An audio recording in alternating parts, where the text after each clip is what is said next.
வணக்கம். நான் பல இடங்களில் சொல்லியிருக்கேன். இந்த சேனலில் இருக்கும் காணொளிகள் ஒவ்வொன்றையும் வெவ்வேறு கோணத்தில் வெவ்வேறு விதங்களில் ஒரு வலைப்பின்னல் போல பார்த்து புரிந்து கொள்ளலாம்னு. வலைனொன்னே என்ன ஞாபகம் வருது உங்களுக்கு?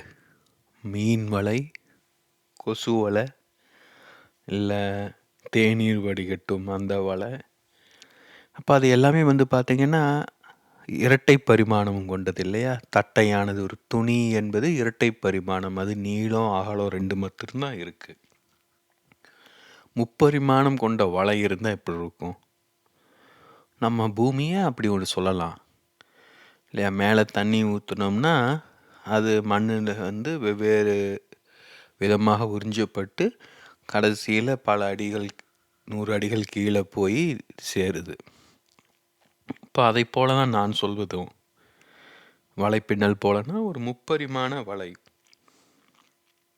முப்பரிமாணத்தில் காலமும் இடமும் ரொம்ப முக்கியம். ஏன்னா இரட்டை பரிமாணம் கொண்டதில் நீளம் அகலம் அது மட்டும்தான். முப்பரிமாணத்தில் காலமும் முக்கியம். ஸோ அந்த முப்பரிமாண வலை ஒன்று கற்பனை செஞ்சு பாருங்கள் எப்படி இருக்கும்னு. பூமியை சொன்னேன் இல்லையா? சும்மா யோசிச்சு பாருங்கள். அது எப்படின்னு உருவாகுது அப்படின்னா அதான். இப்போ இந்த படம் நான் அந்த யூடியூபில் காணொளிகளை உருவாக்க தொடங்கிய புதிதில் உருவாக்கின படம். அப்போது நான் என்ன உணர்ந்தேன், என்னை எப்படி வெளிப்படுத்தி கொள்ளணும்னு நினச்சிட்டு இருந்தேன். அதை இந்த படத்தில் நீங்கள் பார்க்கலாம். எனக்கு ரொம்ப திருப்தி தந்த படம் இது. ஏன்னா உடலை ஒரு ஆமை போல உருவகித்திருந்தேன். மனம் வேக வேகமாக செயல்பட்டு ஒரே சமயத்தில் நிறைய செயல்படணும், வேகமாக செயல்படணும் அப்படின்னு துடிச்சிக்கிட்டு இருந்தது. அப்போ அந்த மனசை ஒரு ஆக்டோபஸ் போல் கற்பனை செஞ்சுருந்தேன். அப்புறம் தொழில்நுட்பத்தை பயன்படுத்தணும், அதை பயன்படுத்தி ஏதாவது ஆன்மீக கோணத்தில் நிறைய வெளிப்படுத்தணும் அப்படின்லாம் நிறைய எவ்வளவும் தெளிவு கிடையாது, ஏதோ ஒரு உந்துதல் இருந்துக்கிட்டே இருந்தது. அப்போது அதையெல்லாம் கருத்தில் கொண்டு உருவாக்கின படம் இது. ஸோ இப்போ 6-7 மாதம் ஆயிடுச்சு. நிறைய மாற்றங்கள் உருவாகி இருக்கு. இப்போ இந்த சேனலில் பேரையும் மாறியாச்சு. முதல்ல உருவாக்கின சேனல் வேறு, இப்போ இந்த சேனல் வேறு. இப்போ இந்த சேனலில் இருக்கும் காணொளிகள் எல்லாமே ஒரே நேரத்தில் பதிவு செய்யப்படுவது கிடையாது, வெவ்வேறு நேரங்களில் பதிவு செய்யப்படுவது. அவற்றில் உருவாக்கின காணொளிகள் வெவ்வேறு விதங்களில் உருவாக்கப்பட்டவை. அது பார்த்தீங்க அப்படின்னா ஒரு வாழ்க்கை என்பது நேர்கோட்டில் போவது போல தெரிஞ்சாலும் நம்ம வாழ்க்கையை புரிந்து கொள்ளணும்னா இப்படி முன்னும் பின்னும் மேலும் கீழும் வலதும் இடமும் நகர்ந்து பல்வேறு விதங்களில் புரிந்து கொள்ள வேண்டும். அதுதான் அந்த முப்பரிமாண அந்த வலைன்னு சொன்னது. ஸோ எதெல்லாமோ எங்கெங்கெல்லாமோ நம்ம தொடர்பு படும். திடீர்னு நம்மளுக்கு 5வது வயசில் படித்த பாடம் ஞாபகத்துக்கு வரும். கல்லூரியில் நாம் மேற்கொண்ட ஒரு பயணம். அப்புறம் 50 வயசில் நாம் சந்தித்த நபர். சொல்லவே முடியாது வாழ்க்கையில் எது எப்படி தொடர்பு கொள்ளும், எதனோட தொடர்பு கொள்ளும், என்ன நம்மளுக்கு புரியும், எதுவுமே சொல்ல முடியாது. அதனால சொன்னேன், நம்ம எல்லோருமே பார்த்திங்கன்னா ஒரு இடத்தாலும் காலத்தாலும் பிணைக்கப்பட்டிருக்கோம். ஆனால் நம்முடைய உடல் ஒரு குறிப்பிட்ட நேரத்தில் குறிப்பிட்ட இடத்தில் தான் இருக்க முடியும். வெவ்வேறு இடங்களில் வெவ்வேறு நேரத்தில் இருக்க முடியாது இல்லையா? இப்போ அதன் மூலமாக நாம் ஒரு இடத்துல இருக்கும்படி நிர்பந்திக்கப்பட்டிருக்கோன்னு சொல்லலாம். ஆனால் மனதுக்கு அந்த கட்டுப்பாடு எதுவுமே கிடையாது. ஸோ ஒரு மரத்தை போல் நான் எப்போதுமே சொல்வது போல் நாம் இந்த இடத்துல இந்த நேரத்தில் இங்கே இருக்கோம், அதனால் பிணைக்கப்பட்டிருக்கோம், வேறு விட்டு நின்றுட்டுருக்கோம். ஆனால் நம்முடைய மனம் எங்கே வேண்டுமென்றாலும் செல்லலாம். சென்றுட்டு திருப்பி நம்ம இருக்கும் இடத்துக்கே வந்துடணும். அதுதான் அந்த உடல் எப்பவுமே மெதுவாக இயங்குவது. ஆனால் அதுதான் அர்த்தத்தையும் தருது. நம்ம உடலை ஒரு தலையாக தான் கருதுகிறோம். அப்படி இல்லை, உடல் ஒரு நங்கூரம் போல் நம்ம தேவையில்லாமல் அலைய விடுவது கிடையாது. அதே சமயம் நகர்ந்து கொண்டே இருக்கும். உடலும் தேங்கி இருப்பது கிடையாது. அது சரியான புரிதல் அப்படிங்கும்போது, உடல அந்த புரிதலை அனுமதிக்கும். நாம் மேற்கொண்டு செல்ல உதவும். இப்போ தொழில்நுட்பம் எந்த அளவு நம்மளுக்கு உதவுது பாருங்க. காலம், இடத்தை எல்லாம் கலப்பதற்கு தொழில்நுட்பம் உதவுது. இப்போ நான் இங்க கனடாலேருந்து பதிவு செஞ்சுட்ருக்கேன். நீங்க இந்தியாவிலருந்து கேட்குறீங்க. இது பதிவு செஞ்ச உடனே சிலர் கேட்கறது கிடையாது. இல்லையா?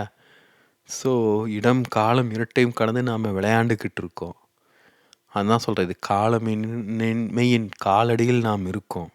வாழ்க்கை என்பதே ஒரு எல்லையற்ற வெளியில் எதை எங்கே செல்கிறோம்னே தெரியாம நாம் மேற்கொள்ளும் ஒரு பயணம் தான் இல்லையா? யோசிச்சு பாருங்க. ஒரு மரணத்தை நோக்கிய பயணம்னு சொல்லலாம். மரணம்ங்கிறது பிடிக்கல அப்படின்னா, எங்கேயோ நாம் சென்றுக்கிட்டு இருக்கோம். எதையோ நாம் அடைய போறோம். ஆனா எங்கே போறோம்? என்ன அடைய போறோம்? நம்மளுக்கு தெரியல. நம்ம பயணிக்காம இருக்கவும் முடியாது. ட்ரெயினுக்குள்ளே உட்காந்துக்கிட்டு இருக்கோம். அதனால ட்ரெயின் போகாம ஒரே இடத்துல நிக்குதுன்னு சொல்ல முடியுமா? நம்ம உட்காந்துட்டு இருந்தாலும் ட்ரெயின் போயிட்டு இருக்கிற மாதிரி தான், நாம் எதுவும் செய்யாட்டியும் வாழ்க்கை நிகழ்ந்து கொண்டே இருக்கும். அப்போ அந்த நிகழ்ந்து கொண்டே இருக்கும் வாழ்க்கையில் நாமளாக என்ன செய்கிறோம்? அதுதான் நம்முடைய வாழ்க்கைக்கு ஒரு அர்த்தத்தை தரும். அந்த போகிற ட்ரெயினில் நாம் புஸ்தகம் படிக்கிறோமா, வேடிக்கை பார்க்குறோமா, பாட்டு கேட்குறோமா, தூங்குறோமா, விளையாடுறோமா, ஸ்நாக்ஸ் விற்கிறோமா, நம்முடைய தேர்வு. இப்போது இன்றைக்கு நாம் அப்படிப்பட்ட ஒரு நிலையில் தான் இருக்கோம். அந்த ட்ரெயினை போன்றதுன்னு நான் சொல்லுவேன் தொழில்நுட்பத்தை. ஏன்னா ஒரு ரயிலுங்கிறதே ஒரு தொழில்நுட்பத்தின் விளைவு தானே. அதை போல தான் இன்றைக்கு செயற்கை நுண்ணறிவு இது எல்லாமே, இணையம் இதெல்லாமே ஒரு ட்ரெயின் போல் நம்மளை வந்து இந்த வாழ்க்கை பயணத்துக்கு எங்கேயோ அழைத்து சென்று கொண்டு இருக்கு. அவற்றை எப்படி பயன்படுத்திக்கிறோங்கிறது நாம் தான் முடிவு செய்யணும். இப்போ அந்த தொடக்கத்தில் அந்த படத்தை உருவாக்கின போது ஏன் அப்படி உருவாக்கினேன், எதன் அடிப்படையில் உருவாக்கினேன், தெளிவான புரிதல் கிடையாது. ஏதோ பண்ணணும்னு தோணுச்சு. அது எங்கேயோ இருந்து எந்த இடத்துக்கோ கொண்டு வந்து இப்போ இந்த நிலைக்கு கொண்டு வந்து விட்டுருக்கு. இந்த படத்திலும் நிறைய நுட்பங்கள் இருக்குது. இதை வேறொரு காணொலியில் விரிவாக பேசியிருக்கேன்னு நினைக்கிறேன். ஸோ நான் என்ன சொல்ல வரேன்னா, இப்படி தான் நம்மளுக்கு ஒரு தெளிவு உருவாகும், புரிதல் உருவாகும். ஒரு விதை முளைக்கும் போதே மரமாகி விடாது. அது காயோடையோ கனியோடையோ முளைக்காது. அது முளைக்கும் போதே அதை வந்து என்ன ஏதுன்னு சொல்லி தீர்மானிக்க முடியாது. அதுக்கு நேரம் கொடுக்கணும், அனுமதிக்கணும். அப்போ கொஞ்சம் கொஞ்சமாக அது தன்னை வெளிப்படுத்தி கொள்ளும் தோறும் அது தன்னை மேம்படுத்தி கொண்டே வந்துட்டுருக்கும். அப்புறம் மெல்ல மெல்ல ஒரு தெளிவு நம்மளுக்கே உருவாக தொடங்கும். ஸோ இது நம்ம புரிஞ்சிக்கணும். இது வந்து நம்மளுக்கு தான் தெரியும். அந்த தெளிவுங்கிறது நமக்குள்ளே தான் உருவாகணும். ஒரு தனி மனிதர் மட்டுமே உணரக்கூடியது. நமக்குள்ள தெளிவு இருந்தால் அதை மற்றவர்களும் கவனிப்பாங்க, அதை புரிந்து கொள்வார்கள். ஆனால் நமக்குள்ள தெளிவாக இருக்கா இல்லையாங்கிறது நமக்கு தான் தெரியும். இப்போ அந்த தெளிவை நோக்கி நாம் சென்று கொண்டே இருக்கணும். இப்போ அதற்கு நாம் தொழில்நுட்பத்தை இன்று பயன்படுத்தி கொள்ள வாய்ப்பு நம்மளுக்கு கிடைச்சிருக்கு. இதெல்லாம் முன்றைய தலைமுறையினருக்கு கடந்த காலத்தில் இல்லை. அதை நம்ம புரிஞ்சிக்கணும். இப்போ தொடக்கத்தில் நான் அந்த கோணத்தில் உருவாக்கின படம் தான் இந்த இடத்துக்கு வந்து நின்றுட்டுருக்கு. இப்போது அப்போ வந்து நான் சொன்னது போல் எப்படி வெளிப்படுத்தி கொள்வதுன்னெலாம் தெரியலை. நான் எப்போதுமே மனித உருவத்தில் எதையும் வெளிப்படுத்தி கொள்ளக்கூடாதுன்னு எனக்கு ஒரு எண்ணம் இருந்தது. ஏன்னா நாம் ரொம்ப சுயநலமிகள். உலகையே மனிதன் வந்து தன்னோட கட்டுப்பாட்டுக்குள்ளே கொண்டு வர முயற்சிக்கிறான். ஏதோ நாம் தான் இந்த பிரபஞ்சத்தின் மைந்தர்கள், நமக்கு மட்டும்தான் உயிர் வாழ உரிமை இருக்குங்கிறது போல் மனிதன் நடந்துக்கிட்டு இருக்கிறோம். ஆனால் அப்படி கிடையாது. நாமும் இயற்கையின் ஒரு பகுதி. எல்லா உயிரினங்களுக்கும் உயிர் வாழும் உரிமை உண்டு. அதன் அடிப்படையில் நமக்கும் உண்டு. நாம் எந்த விதத்திலும் சிறப்பானவர்கள்லாம் கிடையாது. ஆனால் அதே சமயம் நாம் மிருகங்களும் போன்ற எளிய உயிர்களும் கிடையாது. நமக்கு சிந்திக்கும் திறன் இருக்குது. நம்முடைய வாழ்க்கையை கட்டமைத்து கொள்ளும், மாற்றி அமைத்து கொள்ளும் திறன் இருக்குது. மற்றவர்கள் வாழ்க்கையும் நம்மால் மாற்றி அமைக்க முடியும். அவற்றை மாற்றி அமைத்து கொள்ள உதவ முடியும், வழிகாட்ட முடியும். அப்போ அதன் அடிப்படையில் நாமளும் அதை தான் சொல்ல முடியாது. வாழ்க்கையை நாம் என்ன வாழ்ந்தோம், 50 வயசு நம்மளுக்குன்னா என்ன சாதிச்சோன்னு நம்மளை கேட்டாங்கன்னா அதாவது சொல்லணும்ல. 4 கார் வாங்கியிருக்கேன், இவ்வளோ பணம் சம்பாதிச்சிருக்கேன், இவ்வளோ பொய் சொல்லியிருக்கேன்னு சொல்ல முடியுமா? அது உருப்படியாக செய்யணும். அப்போது அதுதான் சொல்ல வரேன். அது எடுத்துடனே நம்மளுக்கு தெரியாது. எதையாவது செய்ய செய்ய செய்ய மெல்ல மெல்ல அது மேம்பட்டு கொண்டே வந்து இறுதியில் ஏதோ ஒரு வடிவை அடையும். அப்போது நம்ம அறியாமல் நம்முடைய வாழ்க்கை முழுமை கொண்டு இருக்கும். இப்போ அங்கேருந்து தொடங்கின பயம் இந்த இடத்துல இப்போதைக்கு வந்து நின்றுருக்குன்னு சொல்லலாம். ஒரு விதமான ஒரு திருப்தியை உணர்றேன். இது காலமின்மை நோக்கி செல்லும் பயணம். அதாவது எல்லையற்ற வெளியில் காலமின்மையில் நாம் தனியாக மேற்கொள்ளும் பயணம் இது. இது எங்கே வேணாலும் போகலாம், எப்படி வேணாலும் மாறலாம், என்ன வேண்டுமென்றாலும் நிகழலாம். ஆனால் அவ்வப்போது நம்முடைய புரிதல்களை பரிசோதித்து கொள்ளணும், உறுதி செய்து கொள்ளணும். 10 கிலோமீட்டர் நடந்திருக்கலாம், 30 கிலோமீட்டர் நடந்திருக்கலாம், 3 வருஷம் நடந்திருக்கலாம், 30 வருஷம் வாழ்ந்திருக்கலாம். ஸோ அது வரைக்கும் வாழ்ந்திருக்கோம் இல்லையா? அதற்கு என்ன பயன் இருக்குது? அது வரைக்கும் வாழ்ந்ததுக்கு என்ன பொருள் இருக்குது? அவ்வப்போது நாம் அதை தொகுத்து கொள்ளணும் ஏதாவது ஒரு விதத்தில். ஏன்னா தொகுத்து கொள்ளும்போது ஏதாவது தவறுகள் இருந்தால், பிழைகள் இருந்தால் நம்மளால் புரிந்து கொள்ள முடியும். அப்போது அதை சரி செய்து கொள்வதற்கு, மேம்படுத்தி கொள்வதற்கு நமக்கு ஒரு வாய்ப்பு கிடைக்கும். அதை செய்யாமல் அப்படியே நம்ம முன்னாடி போய்கிட்டே இருந்தோம் அப்படின்னா நாம் சரியாக போகிறோமான்னு நம்மளுக்கு தெரியாது. அதாவது பயணம் மாத்திரம் முக்கியம் கிடையாது. பயணித்து கொண்டே இருந்தோம்னா சரியான இடத்தை சென்றடைவோம்னு சொல்ல முடியாது. அவ்வப்போது நிறுத்தி நிதானமாக கவனிச்சுக்கணும். அப்போ நம்ம பயணத்தையே நிதானமாக போனோம்னா நம்ம நிறுத்த வேண்டிய அவசியமே இல்லைல்ல. வேகமாக போனோம்னா நடுவில் நிறுத்தி திரும்பி பார்த்துக்கலாம், சரியான வழியில் வந்திருக்கோமா இல்லையான்னு. நம்ம ஒவ்வொரு அடியையும் கவனமாக எடுத்து வச்சா